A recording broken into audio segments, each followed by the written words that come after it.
The cafe felt like a museum that served lattes, white marble tables, soft jazz that pretended to be casual, and a crowd dressed like they'd walked out of a catalog. Amanda Richardson sat alone at a corner table precisely because her friend had said, "You'll love this place, it's classy," and because she was trying to be open to something new for the first time in a long time. She checked her phone again, 7:23 p.m., 23 minutes late. The kind of late that makes you wonder if you got stood up or if you were never supposed to be there in the first place. When the blonde waitress drifted over, she wasn't carrying warmth. She was carrying judgment with whipped cream on top. "Sorry, are you sure you're in the right place?" she asked with that tilted smile that doesn't reach the eyes. "It's just, maybe there's been a mistake." Amanda blinked, keeping her voice polite. "No mistake. I'm waiting for someone." The waitress chuckled the way people do when they want you to feel small in public. "Oh, well, people here change their minds sometimes. They realize they made inappropriate choices." For years, Harvard trained the kind of doctor who could hold a child's heart in her hands and stay steady. But that tone like she didn't belong in this zip code, in this chair, in this air lit up an old familiar fire. She wanted to snap back, to list her degrees, her publications, her hospital title. But that wouldn't be for her. That would be for the waitress. Instead, she took a slow breath, lifted her chin, and said in the calmest voice she could find, "I'll wait." The waitress lingered a beat too long, then walked away like she had already decided how the story would end. That's when the glass doors opened and two tiny hurricanes rushed inside. 8-year-old twins, one boy, one girl, both black like Amanda, both dressed neat enough to scream, raised with love and rules, curls combed to perfection, sneakers clean enough to eat off. They paused in the doorway.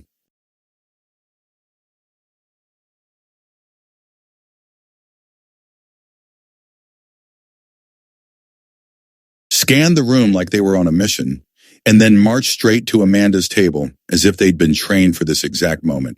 The boy spoke first, voice clear and brave. "Are you Amanda?" Amanda looked around instinctively, half expecting a prank. Yes, the girl nodded with the seriousness of a tiny diplomat. "Our father apologizes for being late.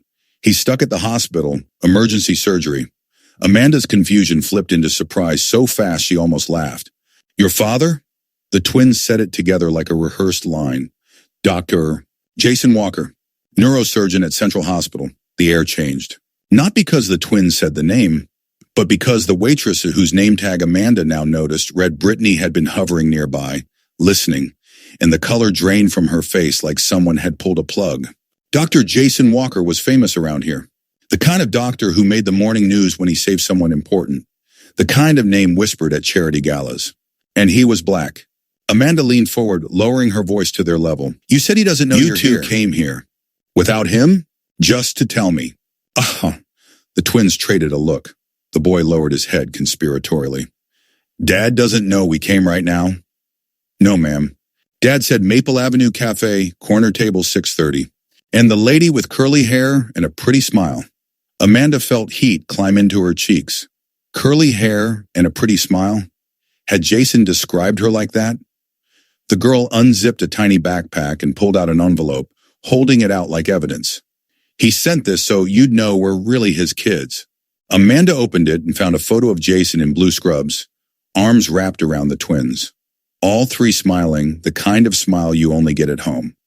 On the back, written fast in a masculine scrawl, "Amanda, if you're reading this, my kids have done something bold because I was too late.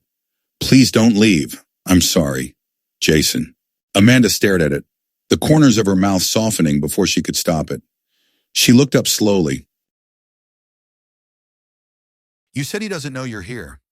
The twins tilted their heads like lawyers who love technicalities. "Technically, he doesn't know we came now," the girl said. "But he knew we might if he was late," the boy added. "He gave us the photo last night. He said if anything happened at the hospital and he couldn't make it, we'd know where to find you." Amanda shook her head in disbelief and amusement. "So this was planned?" "Kind of," the girl shrugged. "Dad's smart, but sometimes he's slow." Brittany cleared her throat loudly. "I'm sorry to interrupt this cute moment, but this is a serious establishment. Maybe you should continue this elsewhere." There it was again, the same velvet-covered shove, The same suggestion that blackness plus children plus joy didn't fit her decor. Amanda's spine straightened and her calm turned into ice. "I think we'll stay right here," she said with a gentle smile that was actually steel. "After all, I'm waiting for Dr. Walker, who I believe is one of your biggest donors to the cafe's charity campaign." Brittany's eyes widened. She tried to backpedal. I I didn't mean to imply." "Of course not," Amanda said sweetly. "I'm sure your suggestions are always well-intentioned."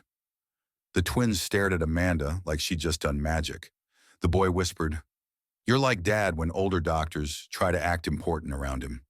Amanda blinked. "What do you mean?" The girl puffed up with pride. "Dad runs neurosurgery now, but some older white doctors still question him until they find out he trained at Johns Hopkins and has saved more people in 2 years than they have in a lifetime." Amanda felt a jolt of recognition. Even without meeting him before, Amanda knew. She knew in the way his face softened, in the way his shoulders dropped as if he'd been holding something heavy all day. "Daddy!"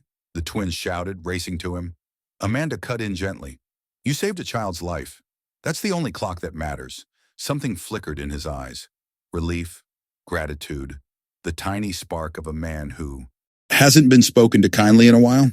"Amanda," he said, as if saying her name out loud made the moment real.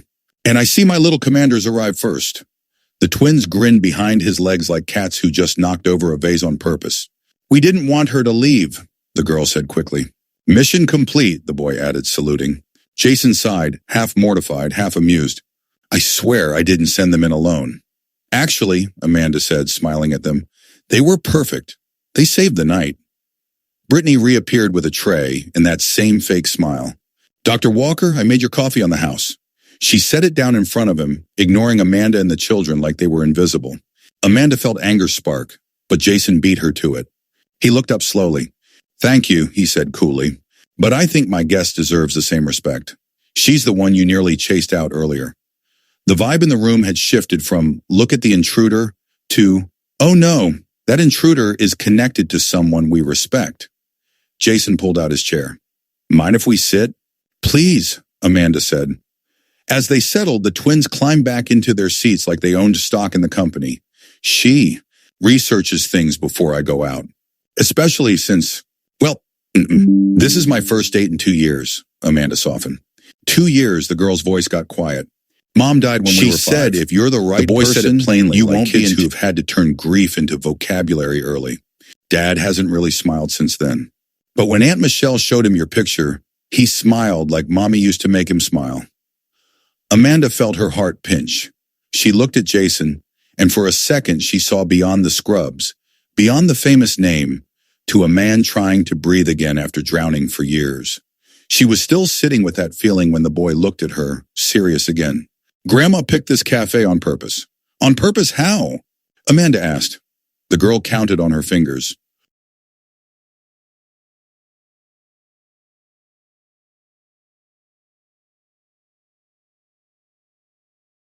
"She said if you're the right person, you won't be intimidated.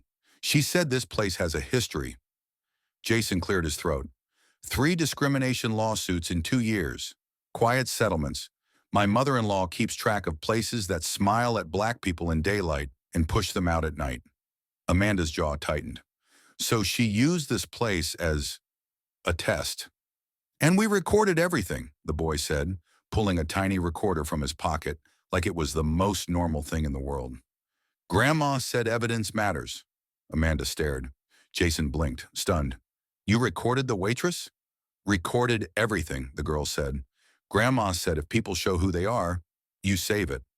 In that moment, Amanda wasn't sure whether to laugh or bow in respect. Before she could speak, a middle-aged man in a crisp blazer approached their table fast, eyes on Jason.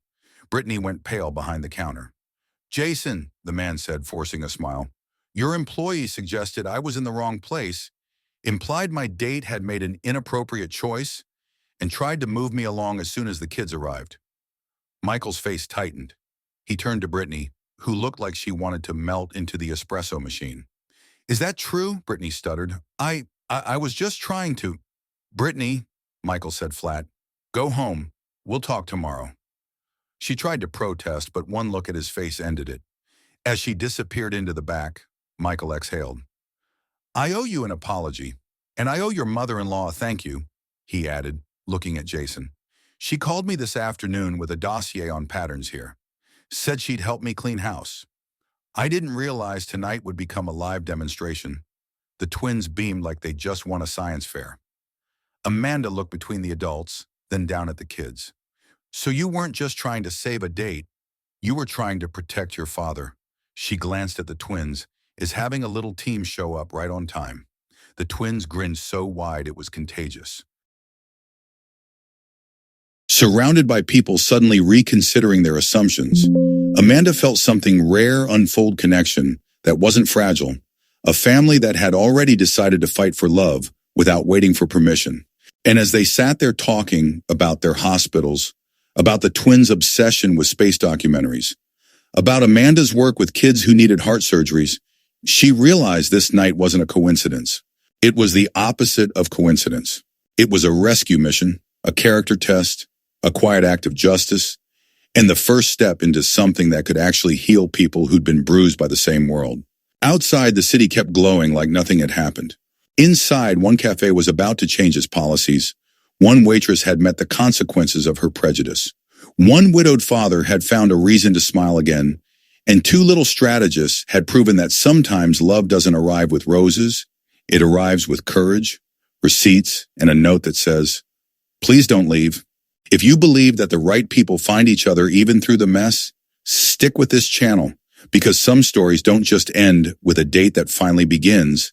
They end with a family that knew what justice and love should look like from the start and refused to let the world talk them out of it.